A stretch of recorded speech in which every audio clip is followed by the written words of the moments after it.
Hi everyone, my name is Amy, and in this video, I'll show you how to add the Poppers Table of Content widget to your Webflow website. A Table of Content widget helps visitors quickly jump to different sections of your page, making long content easier to navigate.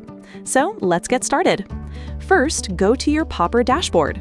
Once you're there, click on Widgets from the left sidebar, and then click Create New Widget. Now search for Table of Content in the widget library and open it. After that, choose a layout according to your preference. Once the widget editor opens, you'll see the preview on the right side and the settings on the left side. In the Content tab, you have two data source options, Auto Detect and Manual. In Auto Detect, you can add a content selector and target headings inside that section.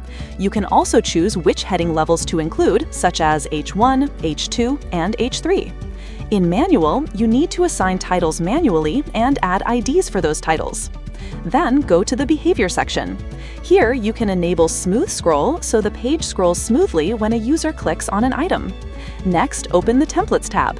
Here, you can switch between different templates. Then go to the Appearance section. In this section, you can customize the background color, text color, and accent color. Once you're happy with the customization, click Publish Widget. After that, the installation code will appear. Copy the code and go to your Webflow site editor.